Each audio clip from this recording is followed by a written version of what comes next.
Já a seguir, o Semanário Económico.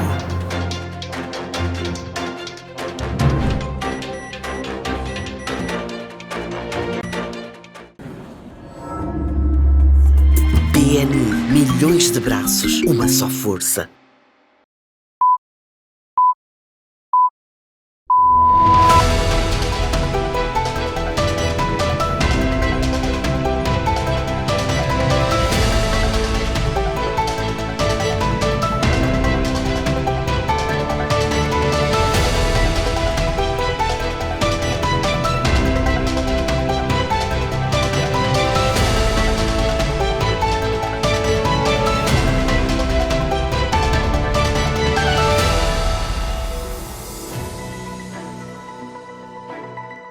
Boa noite, já está na hora Semanário Económico aqui na STV Notícias. Vamos então passar em revista uma série de temas de atualidade, com especial destaque para a atualização económica que fazemos na presente edição. Oldemiro Belchior está conosco, é com ele que habitualmente fazemos este apontamento no qual passamos em revista os desenvolvimentos mais recentes na conjuntura económica nacional e também internacional. Vamos então ao encontro de Oldemiro Belchior já mais daqui a instantes. Para já, entretanto, chamamos a sua atenção para os títulos dos temas informativos que irão corporizar a presente edição do Semanário Económico.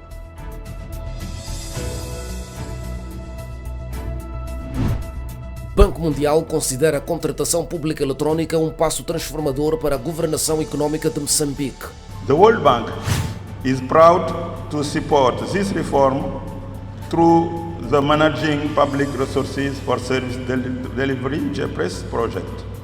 The activity aligns closely with international best practices and has the potential to significantly strengthen public financial management and service delivery in Mozambique. O setor privado apoia a contratação pública eletrónica, mas alerta para desafios estruturais na contratação pública. A transição para um modelo digital não é apenas a modernização tecnológica, mas uma revolução na forma como o Estado se relaciona com o setor privado, promovendo transparência, eficiência e competitividade. É caso para afirmarmos que o setor público está-se a sofisticar em benefício do seu setor privado. Risco climático é financeiro e tem de ser gerido como tal, diz Sofia Santos. Os reguladores, os bancos centrais internacionais, a reconhecer que o clima é um risco financeiro, então o que é necessário fazer? É necessário fazer com que as instituições financeiras saibam, aprendam a gerir esse risco novo que está a surgir. Sasol reafirma confiança em Moçambique e acelera para concluir megaprojeto de gás em Temana. This project is going to allow for not only gas into production of power, we're going to send that gas to the second largest power plant in Mozambique, the CTT, which is also nearing completion, and will also produce LPG, which will be used, and it will reduce the amount of gas that's imported into Mozambique. Este é o Semanário Económico. E conforme anunciamos para o tema de fundo da presente edição, contamos com os contributos de Oldemiro Belchior. Quando se faz presente ao Semanário Económico, há de se recordar que fazemos sempre este momento de atualização económica, onde passamos em revista um conjunto de inventos macroeconômicos e microeconômicos do passado recente. Já lá vamos a isso. Oldemiro Belchior, no entanto, foi autor de uma preposição relativa à recuperação econômica, recuperação das empresas, um tema candente no contexto atual em que a economia atravessa. Portanto, começamos por esse tema. Boa noite, Belchior, mais uma vez aqui no Semanário Económico. É bem-vindo, sem grandes Apresentações de si para os nossos telespectadores.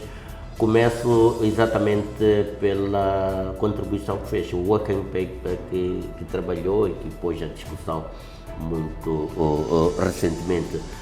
Qual é a ideia deste documento? Boa noite. A ideia deste documento é apresentar as linhas de orientação que vão nortear a estratégia de recuperação da economia de Moçambique nos próximos tempos. Nós atravessamos um período conturbado em que assistimos uma estagflação.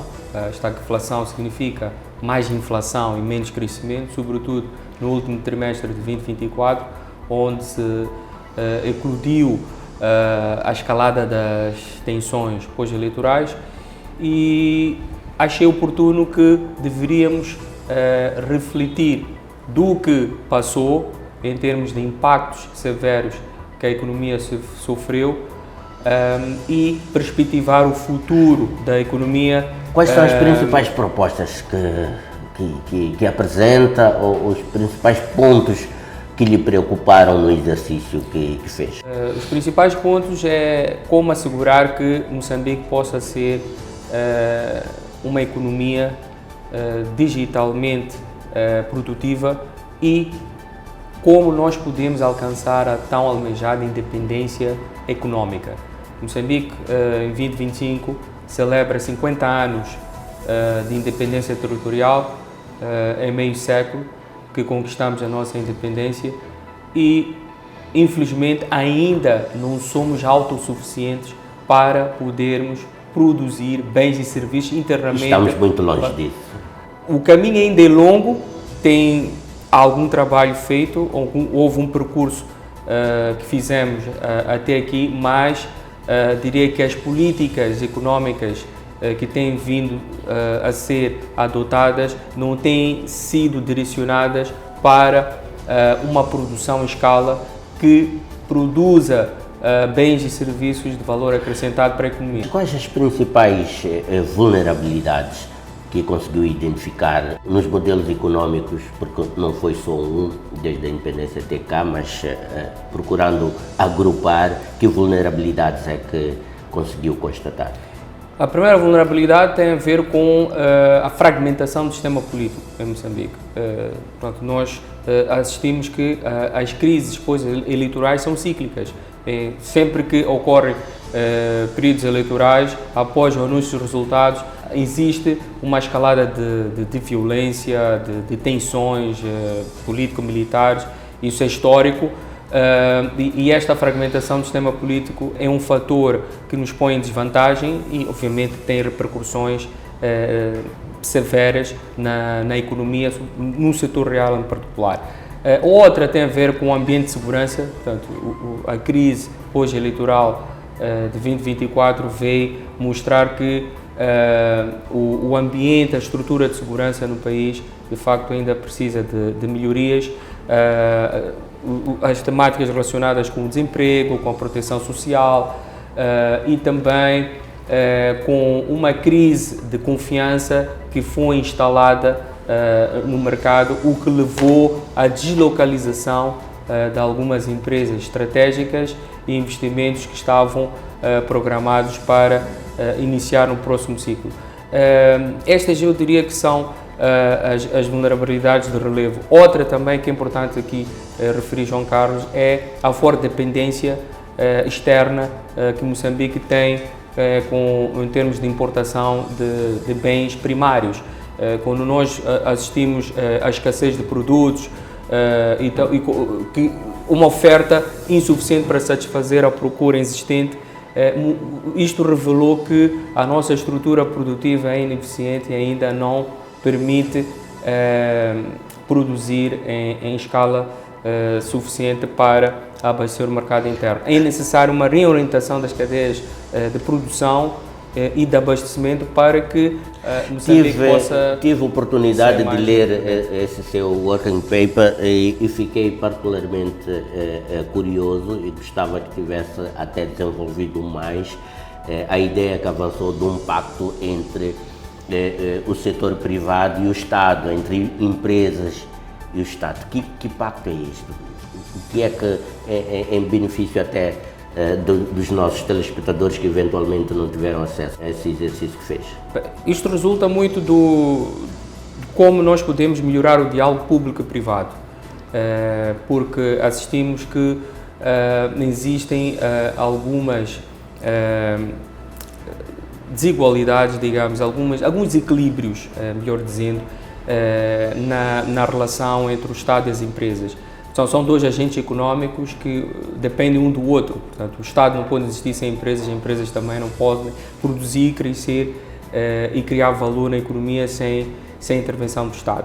E este pacto, portanto, aqui eu quero evidenciar a importância da simbiose entre políticas públicas e a resposta do setor privado aos desafios económicos que o país apresenta. Persistem dissonâncias substanciais ainda na relação entre o Estado e as empresas? O Estado deve intervir como um policy maker, é um fazedor de políticas e também um regulador e fiscalizador das atividades económicas. O privado tem a função de ser o motor real de transformação económica, porque gera emprego, contribui para o alargamento da base tributária e também estimula a inovação. E acha que temos mais Estado ou pouco Estado na economia? Temos pouco Estado porque também o Estado está limitado em termos de intervenção no sistema económico devido ao elevado fardo da dívida pública, que ainda cria restrições orçamentais para que o Estado possa ter um papel ativo na criação de oportunidades locais para o desenvolvimento do setor privado. Daí que este pacto é essencial para que as empresas tenham compromissos e obrigações perante o Estado e o Estado, obviamente, possa também mais ou menos, formatar políticas que estejam direcionadas ao crescimento. As duas partes alinharem no mesmo diapasão. Correto. Pois então, Belchior, continuaremos a trabalhar sobre o seu working paper, passa a redundância.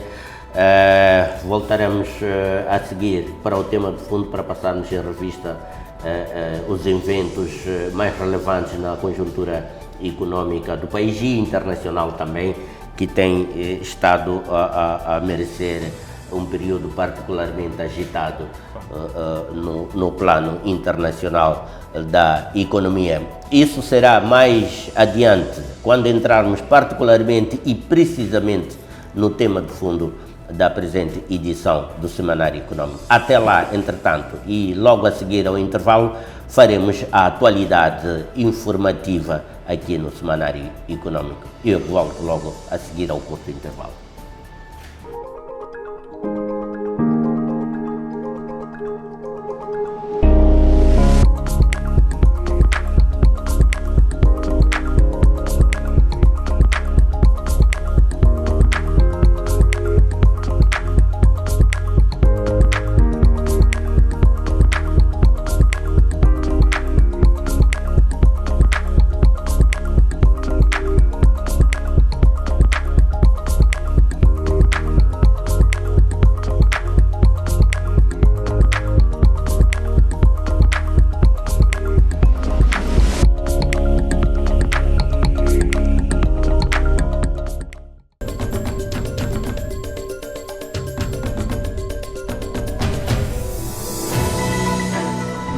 Cá estamos de volta para irmos em profundidade, analisar um conjunto de eventos de um passado recente da economia, que na verdade são temas presentes na conjuntura económica nacional.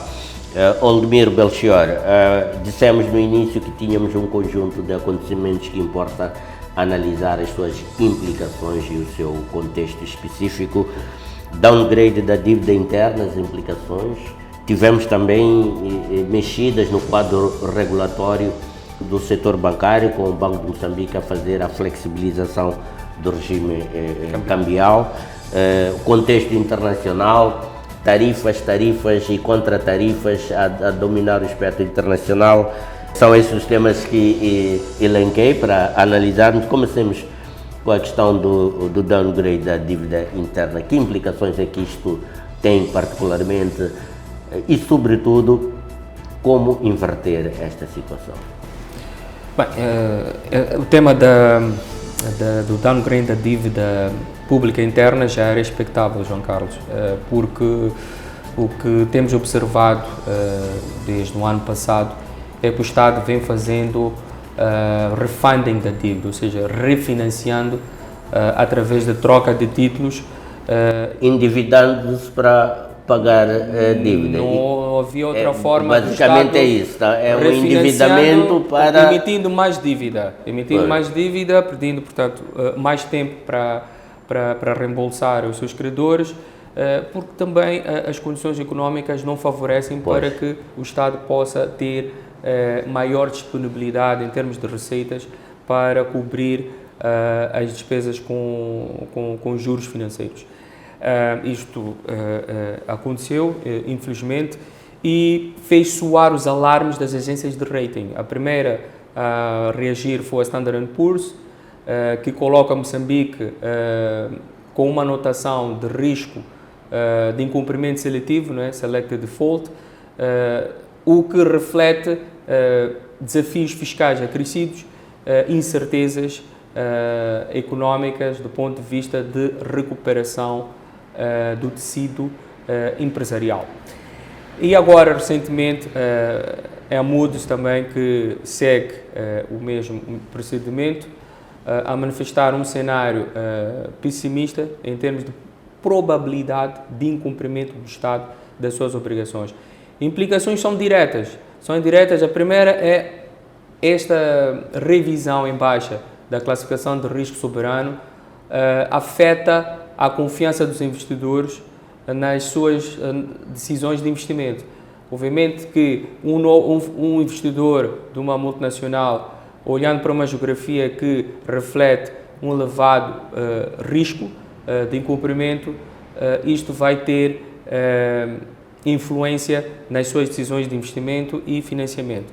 A segunda consequência é na credibilidade do país no acesso ao financiamento dos mercados internacionais. Como é que resolvemos essa questão? Na verdade, essa questão da dívida interna é um problema dos mais bicudos que a economia tem se confrontado nos últimos tempos e, aparentemente, não surge uma saída. O governo, através da nova ministra das Finanças, falou em reestruturação da dívida, enfim, mas não se visualiza uma solução consistente e objetiva relativamente ao tratamento presente e futuro da problemática do endividamento interno. Não obstante, também os reiterados alertas do Banco de Moçambique através do seu Comitê de Política Monetária, né, que tem elevado o tom relativamente a esta tendência de crescimento da dívida interna. Eu não vejo problema em o país se endividar. O endividamento é necessário para todas as economias, não é só Moçambique. Até Moçambique, ninguém vive sem dívida. Ninguém vive sem dívida. Aliás, se olharmos aquilo que é a dinâmica de crescimento das maiores economias mundiais, foi com recurso à dívida. A questão é a sustentabilidade da dívida. A questão é, sim, como disse bem João Carlos, a sustentabilidade e onde é aplicada essa dívida. Se nós observarmos a estrutura da dívida pública de Moçambique, vamos verificar que uma parcela muito diminuta é que é alocada para investimento público, cerca de 15%. Ou seja, o que eu quero dizer é mais de 80% das receitas geradas internamente são absorvidas para pagamento de salários na função pública. A dívida não se canaliza aos setores produtivos. Então, respondendo diretamente à sua questão, só aqui duas formas. Primeiro é nós conseguirmos maximizarmos a nossa base produtiva e produzirmos em escala, no sentido de arrecadarmos mais receitas públicas e assim sustentar, portanto, os cofres do Estado. E como é que isto é feito? É removendo alguns incentivos e estímulos que foram atribuídos a alguns projetos em operação no país. Aliás, o próprio Presidente da República já veio publicamente anunciar que o Governo vai rever alguns termos e condições de contratos com alguns megaprojetos. E que não faz sentido que em alguns projetos e operações o Estado estar a perder receita quando poderia... Sim, foi anunciado quando que poderia, o regime jurídico do setor extrativo vai ser revisto. Isto é um dos caminhos para tornar a atual dívida interna sustentável, porque só é possível se nós conseguirmos amplificar o fluxo de receitas que conseguimos gerar internamente. Por outro lado, redefinirmos qual é a nossa estratégia de gestão da despesa pública. A despesa continua em níveis relativamente elevados e esta despesa é maioritariamente incidente na massa salarial. E o próprio Fundo Monetário Internacional já alertou e já recomendou nas suas avaliações ao país. Aliás, a TSU foi a consolidação fiscal é o quê? É crescer na austeridade. A TSU foi um esforço nesse sentido, mas parece que o resultado ainda está por vir. Em suma, João Carlos, nós, para tornarmos a dívida pública de Moçambique sustentável, nós temos que ter um equilíbrio entre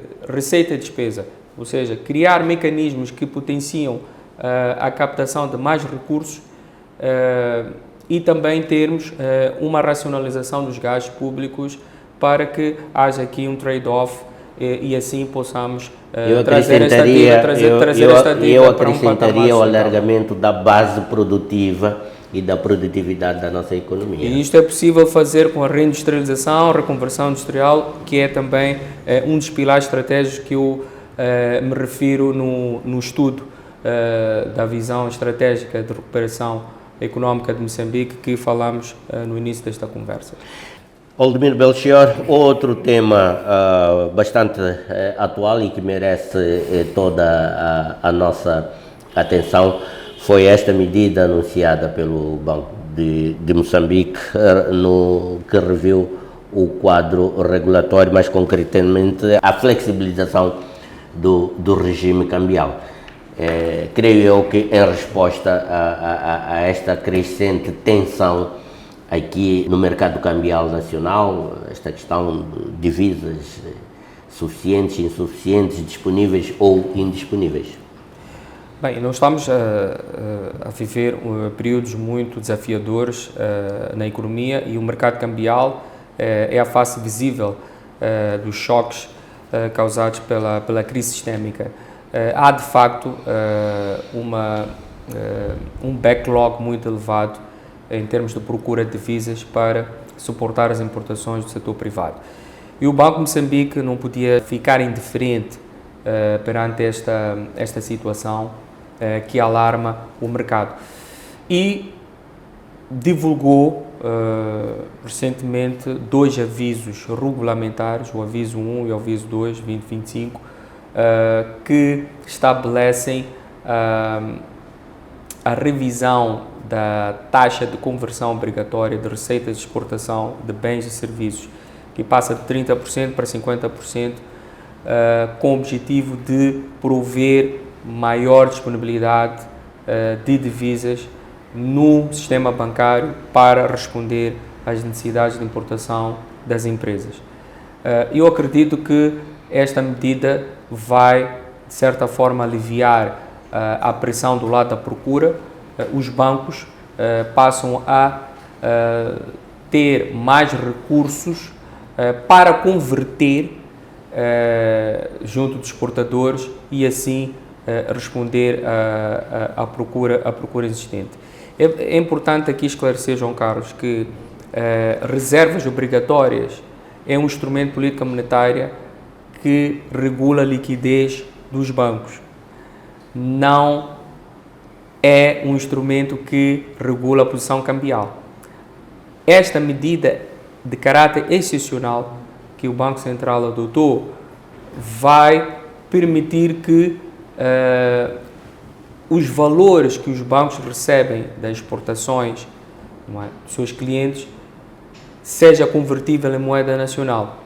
Ou seja, nós teremos agora mais divisas convertidas em moeda nacional para então satisfazer o que procura vai existente. aliviar a situação. Não resolve totalmente a crise do mercado cambial, mas atenua a pressão e os bancos vão ter que avaliar internamente quais são os pagamentos prioritários que Esta deverão crise fazer. cambial, na verdade, nunca ficou muito clara e denota haver aqui um braço de ferro entre o Banco Central e os bancos comerciais. Eu diria que o mercado cambial deriva de fatores estruturais e um dos problemas que justificam o atual déficit de moeda estrangeira no mercado é a posição deficitária da nossa balança comercial. Moçambique importa mais do que exporta. Isto tem a ver com o fato de nós termos ainda uma estrutura produtiva ineficiente que não permite o país criar autossuficiência. Em termos de posicionamento entre o Banco Central e os bancos comerciais, bem, o Banco Central está numa posição de supervisor, regulador do mercado e o faz bem esse papel. E os bancos comerciais que são os intermediários nas transações de compra e venda de moeda, vão depender muito das dinâmicas de negócio dos exportadores e também daquilo que é o apetite dos importadores para pagamentos das suas importações. O que o mercado quer saber... Depende muito das dinâmicas, sim. Enquanto os bancos intermediários dependem das dinâmicas esta era uma medida, esta era uma medida necessária, porém não suficiente. Era mesmo necessário, João Carlos. Eu diria que se estas medidas não fossem anunciadas agora, nós poderíamos entrar num colapso a nível do tecido empresarial. Demorou muito a tomar esta medida? Demorou. Na minha opinião, são necessárias, mas poderiam ter sido adotadas mais cedo. Mais cedo. Bem. Isso é um facto. Então, avancemos para o contexto internacional da economia. Tarifas e contra-tarifas. Quem tem razão, quem não tem razão? O que isto significa? Estamos já a reconfigurar todo o sistema da economia internacional que vinha prevalecendo de um tempo a esta parte, uma ruptura, uma mudança de paradigma. O que é que está-se a passar exatamente? Bem, uma elevada tensão comercial temos vindo a observar nos últimos dias, que está a abalar os mercados financeiros. Só para ver os índices bolsistas têm estado em queda também, uma forte depreciação do valor das matérias-primas energéticas, e esta rivalidade comercial deriva da postura da administração Trump ao impor tarifas recíprocas aos seus parceiros, não é? Digamos, parceiros económicos e comerciais, nomeadamente a China, a União Europeia, e mais para a periferia está o Canadá e o México. Donald Trump, portanto, revela que quer ter hegemonia, quer ter hegemonia mundial. O que ele está a dizer é o seguinte: impondo estas tarifas comerciais, ele pretende que a produção de bens e serviços sejam feitas em território nacional. Ou seja, qualquer fabricante de um automóvel ou de um outro bem que pretenda exportar para o mercado americano é obrigado a pagar uma tarifa de 20-25%. Fazendo isso, ele está a obrigar que os produtores industriais europeus e também chineses passem a produzir os seus bens e serviços em território americano. Ou seja, ele quer promover o conteúdo local americano. E esse conteúdo local americano vai implicar também uma retaliação por parte que já anunciaram o Canadá, a China, a União Europeia. Sim. Já anunciaram que vão retaliar essas tarifas. O que nós podemos esperar, João Carlos, é estagflação. Que significa mais inflação e menos crescimento. Pessoalmente, a análise que faz, acredita que Trump será bem sucedido nos seus intentos? Claramente que estas políticas mais protecionistas que são adotadas pela administração de Trump não trarão êxito para os Estados Unidos. Eu vejo a economia americana a entrar num sistema de isolamento nos próximos tempos. E vejo também que uma mudança de paradigma é nas alianças econômicas e comerciais que a União Europeia vai estabelecer com a China. E os Estados Unidos continuarão a ser uma grande potência, porque, portanto, dada a abundância de recursos e a musculatura financeira que a América tem e a sua influência geopolítica mundial, mas vejo aqui uma forte aliança futura entre a China e os países da zona euro. China, a União Europeia e mercados emergentes podem fazer ali um bloco. Claramente, e olhando para o futuro da economia mundial, o que nós temos observado é que as grandes descobertas de recursos energéticos com potencial de transformação, modificação do tecido industrial, estão em África. E hoje vemos muito fortes interesses de investidores europeus e chineses no continente africano, porque estas economias que são ricas em recursos energéticos, portanto, vão servir de interesse para a produção de commodities, quer na China, quer que também consequências para na economias periféricas ou emergentes, entre elas Moçambique, naturalmente? O que é que se pode esperar do ponto de vista de impactos e consequências? Aqui, consequências diretas vai ser na volatilidade dos preços das matérias-primas importadas, que se vão repercutir também numa maior inflação. Tendo Moçambique sendo um país importador líquido de combustíveis e também de bens de consumo intermédios, sempre que assistimos a alguma tensão a nível dos mercados financeiros, os preços das mercadorias, quer importadas e exportadas também, acabam se refletindo. Obviamente que se há tarifas alfandegárias impostas nas maiores economias, isso acaba se refletindo também nos preços finais desses bens. Duas questões, voltando um pouco para o início. Organizações criadas para regular o comércio internacional, como a Organização Mundial do Comércio, poderiam ou têm condições de ser mais interventivas e repor ou influenciar a reposição de uma certa normalidade no comércio internacional? Eu não acredito nisso, porque, como disse bem, os Estados Unidos continua a ser a maior potência mundial e dada a sua influência significativa no panorama geopolítico mundial, e os Estados Unidos é o principal doador dessas organizações internacionais. Há iniciativas que ficam em risco, ou, por exemplo, a AGOA, African Growth, ficam absolutamente praticamente anuladas. Ficam absolutamente. Olhando como é que isto vai terminar, João Carlos, o contexto ainda é muito incerto. Eu diria que é muito prematuro para nós fazermos um prognóstico do que pode vir a acontecer, mas os efeitos tangíveis desta tensão comercial entre os Estados Unidos, a Europa e a China já são bem visíveis nos mercados financeiros. Sim, certamente que daqui... E as economias já começam a ressentirem-se, principalmente nas suas balanças comerciais e também na inflação. Certamente que daqui... São os choques diretos, a inflação e a balança comercial. Exato. E depois também o valor das suas moedas. Não é? Seguramente que daqui a algumas semanas, quando voltarmos a fazer a atualização econômica, teremos mais elementos para analisar esta situação. Foi este tema então que analisamos neste tema de fundo do Semanário Econômico.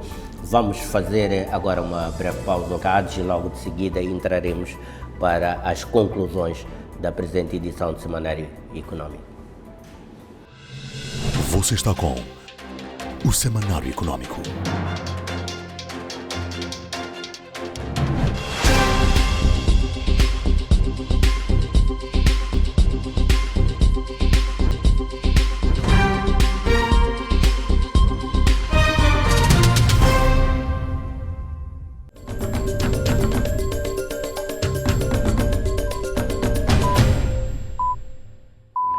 Já está, cumprimos mais uma edição do Semanário Econômico e fizemos com imenso gosto e responsabilidade. Por isso agradecemos o privilégio da audiência e da atenção que nos dispensou. Aceite, entretanto, que renovemos o convite para voltarmos a marcar um encontro novamente daqui a sensivelmente uma semana, terça-feira próxima, quando forem 22 horas sensivelmente, aqui na STV Notícias. Boa noite e tenha uma semana bastante produtiva.